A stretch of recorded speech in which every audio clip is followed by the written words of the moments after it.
Assalamualaikum warahmatullahi wabarakatuh. Halo YouTube. Darul Ifta itu lebih kuat daripada MUI karena MUI cuma kumpulan ormas. Assalamualaikum warahmatullahi wabarakatuh. Hari ini kita akan menikmati fatwa kontroversial lagi dari Ar-Razi ya. Ar-Razi ini punya gaya khas, kalau kata orang sini negek-negek, kata orang Palembang. Jadi seperti ngomongnya itu kayak dada membusung atau tanggung-tanggung membusungnya.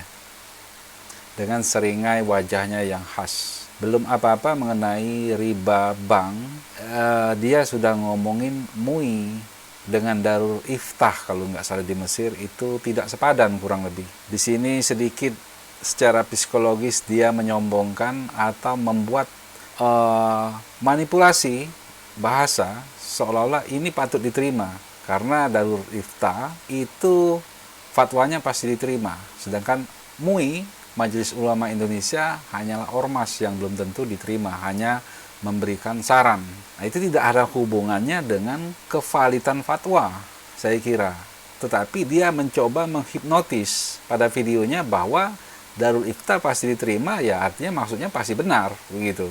Entah itu suatu kesombongan yang tidak dia sadar, ataupun mungkin bisa juga secanting kurang penuh bahasa orang sini, atau cacat logika. Oke, mari kita tonton hiburan ini. Assalamualaikum warahmatullahi wabarakatuh.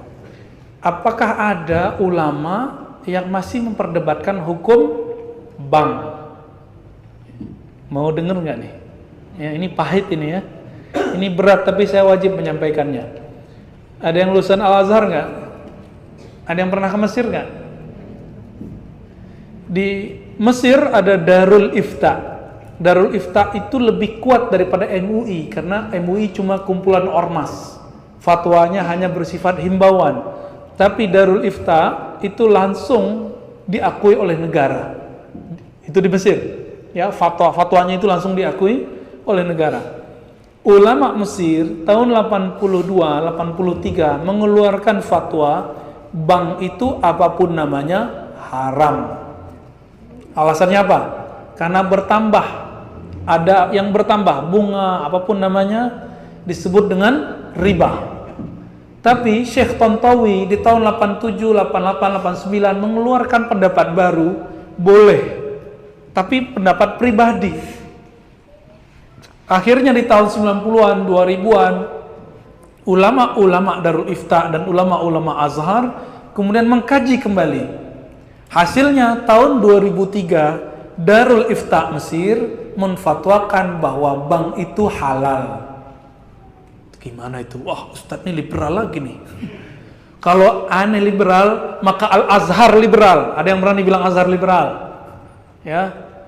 Darul Ifta liberal, ada yang berani bilang itu. Nah, liberal itu bukan itu. Liberal itu yang ngomong agamanya nggak pakai kaidah, itu baru liberal namanya. Ya, apa itu liberal? Yang ngomong agama nggak pakai kaidah, kaidahnya tak berkaidah gitu. Ulama Darul Ifta itu rata-rata ulama Azhar semua. Apa fatwa mereka? Bank itu sudah kami kaji lama, maka kami merevisi fatwa yang tahun 80-an itu. Jadi di kalangan ulama sendiri ada revisi. Masa yang bukan ulama maksain ulama? Nah, satu lagi, secanting kurang penuh atau cacat logika. Dia membuat drama seolah-olah dipaksakan bahwa sebetulnya nggak riba. Yang maksain ulama itu siapa? Justru di sini sudah lumrah bahwa bunga bank, apalagi yang konvensional itu sudah positif riba atau haram. Jadi sebetulnya dia sendiri yang sedang memaksa. Dia agak sadar itu. Karena secanting kurang penuh tadi. Ustadz kadang takut sama jamaah, akhirnya Ustadz terpaksa juga ikut-ikut sama selera jamaah. Tapi kata guru kami ya, menanggapi perdebatan itu, Syekh Ali Mustafa Yaqub, Kiai Ali Mustafa Yaqub itu punya buku. Ada ikan tuna kok pilih bawal gitu.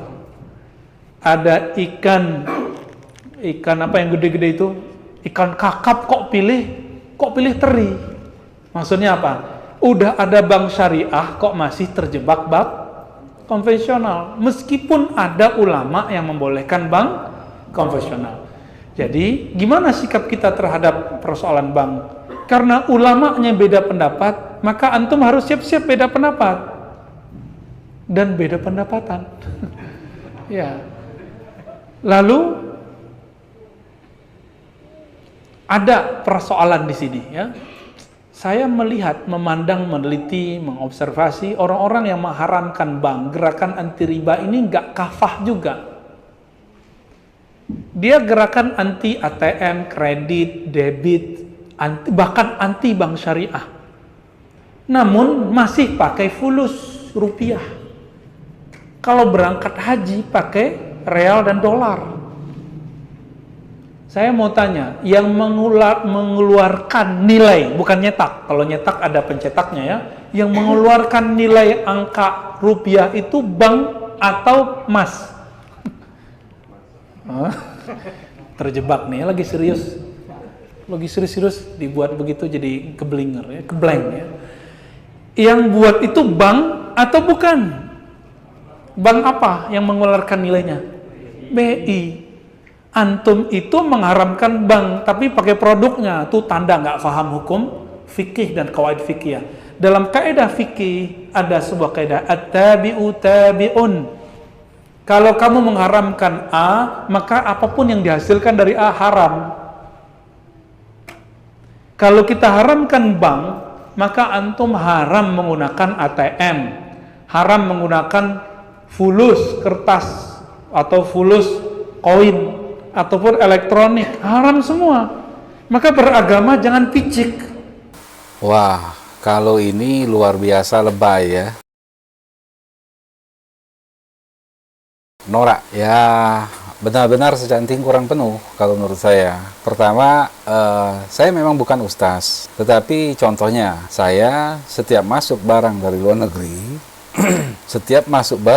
negeri, saya dikenakan bea cukai, bea masuk. Nah, itu saya keberatan. Tapi kita kan harus tunduk sama pemerintah. Jadi terpaksa saya bayar. Saya pernah membeli barang 20-an juta, kenanya bahkan di 30-an juta. Nah, itu kan haram. Negara ini haram sebetulnya mengambil pajak dari rakyat. Apalagi katanya negara yang super kaya Indonesia ini. Kok barang masuk masih dimintai pajak?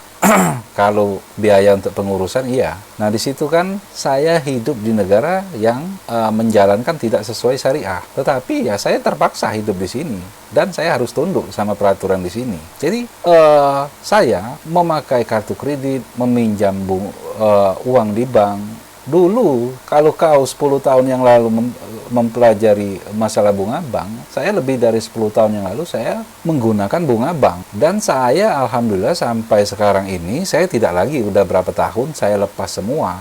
Kartu kredit, pinjaman bank sudah kelar semua. Saya tidak ada lagi pinjam dengan bank. Tetapi saya tetap menggunakan uang. Pertama, bisa saja saya atau orang lain terpaksa menggunakannya karena harus hidup di negara yang sudah terjadi seperti ini. Saya kembali lagi ke tadi yang banyak mengatakan orang beragama bicik kalau memakai uang tadi.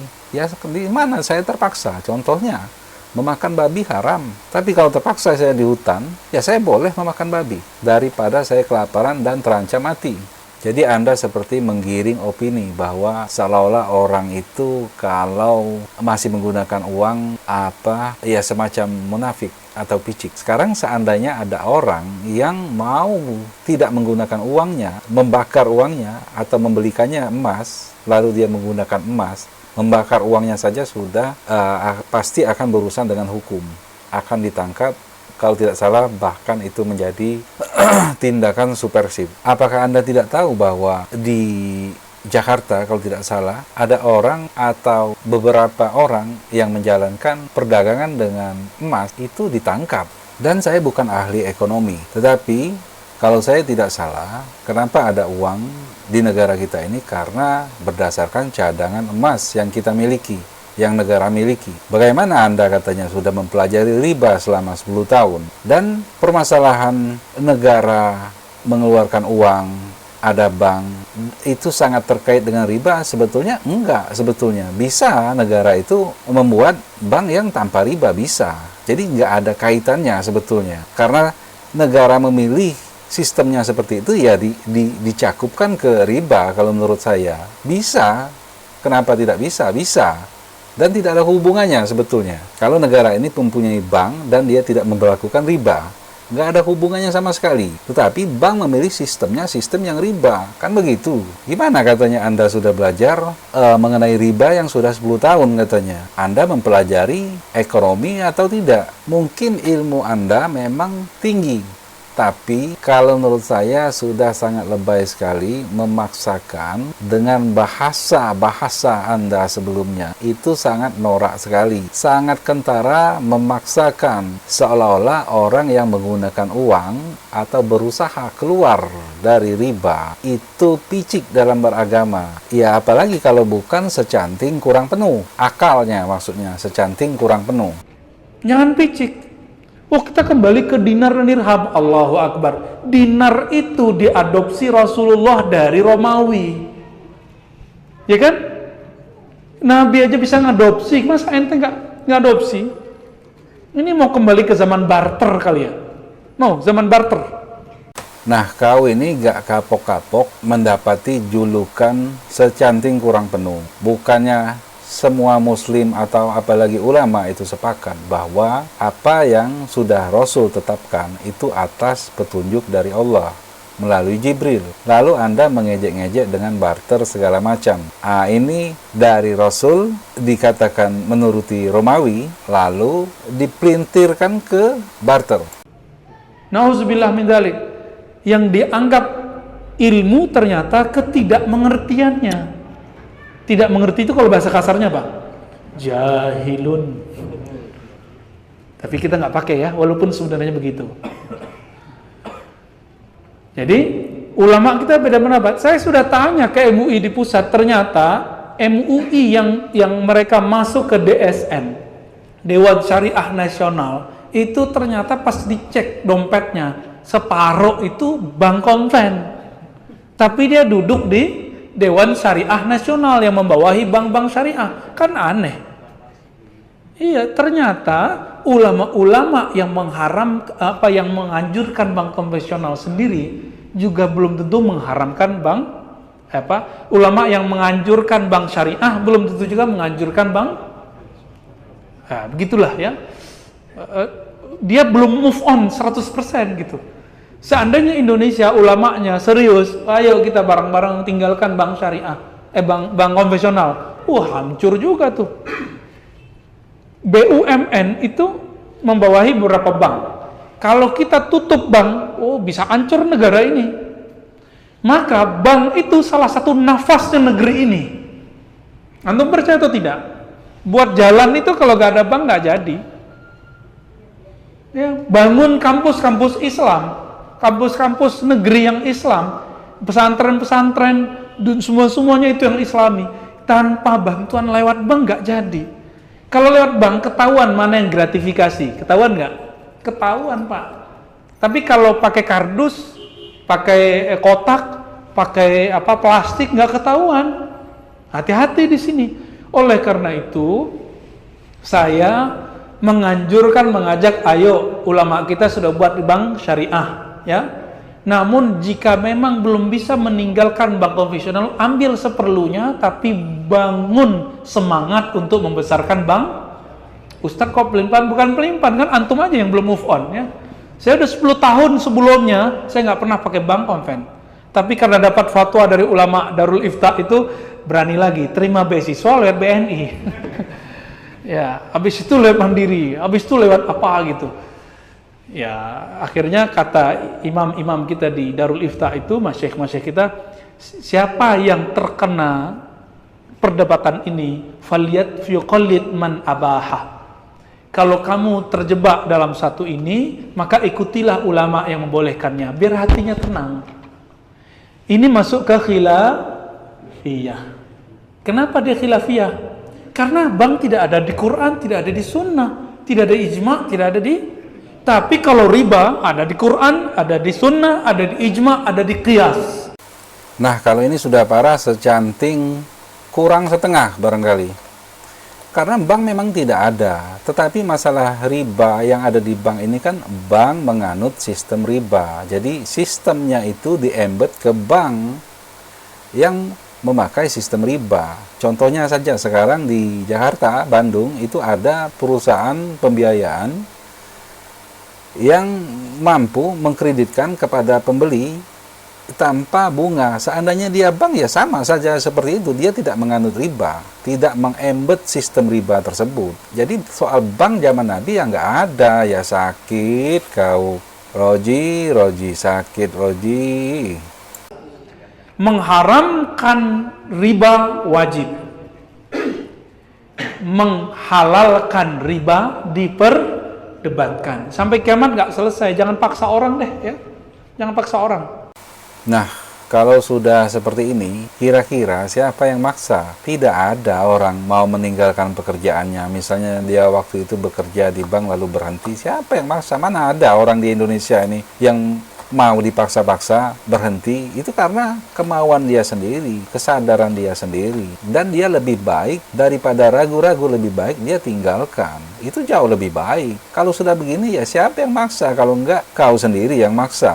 Maksa-maksa membawa fatwanya Mesir, mencoba mengkerdilkan MUI. Sekarang kita coba dengarkan dari Ustaz Abdul Somad mengenai riba ya. Ini ambiguitas orang-orang yang anti bank, kok masih pakai duit. Jangan pakai duit baru antum itu pas gerakan anti ribawinya ya. Kira-kira begitu. Jadi kalau kita pelajari dengan hati-hati video ini, siapa yang dipaksa, siapa yang memaksa. Kenapa si Roji ini tidak lebih senang dia melihat orang mencoba bergerak meninggalkan riba di bank? Oke lah, sekian saja dulu. Mohon maaf jika ada kata-kata yang salah. Yang salah dari saya, yang pasti benar hanya dari Allah. Assalamualaikum warahmatullahi wabarakatuh. Saya sering menonton YouTube Pak Ustadz. Alhamdulillah. Mengenai pertanyaan dari jamaah hasil bunga bank, tegas Pak Ustadz mengatakan bunga bank itu haram. Sekarang ini ada beberapa perusahaan pihak ketiga, jangan ada orang ketiga di antara kita, yang bekerja sama dengan pihak bank konvensional dalam hal pengelolaan anjungan tunai mandiri ATM. Tugas pihak ketiga, pengisian uang, perbaikan, sebagainya yang berkaitan dengan kelancaran operasional. Yang ingin saya tanyakan, apakah penghasilan karyawan-karyawati pihak ketiga itu sebagai sumber mereka itu berasal termasuk haram Pak Ustadz? Mereka ini menjual jasa, tidak pihak yang berkaitan langsung. 3 yang dilaknat. Siapa yang dilaknat? Akilar riba, yang makan riba. Wa mukilahu, orang yang dikasih makan riba. Wa katibahu, penulisnya, pencatatnya. Kulluhum sawa, semuanya mereka sama statusnya. Adapun orang pegawai bank beli nasi bungkus di samping rumah makan Minang Maimbau. Tiba-tiba datang pegawai bank beli. Pak, beli nasi 10 bungkus. Apa kata penjual? Kami tak jual nasi ke engkau karena duit kau haram. Bapak jual semen, toko bangunan, datang orang beli. Pak, saya beli semen 10 sak. Apakah Bapak tanya, duit kau dari mana? Duit halal apa duit haram? Yang penting barang yang kita jual halal. Yang penting barang yang kita jual halal. Nah, ini menjual jasa. Jasa yang dia jual halal, tidak terkait langsung. Adapun kalau dia langsung baru menjadi haram. Penulisnya, saksinya, orang yang diberi, orang yang memberi, orang yang meminjam, menerima pinjaman langsung. Adapun yang tak langsung, yang terkait dengan operasional, yang terkait dengan tak langsung, maka tidak disebut dengan memakan riba.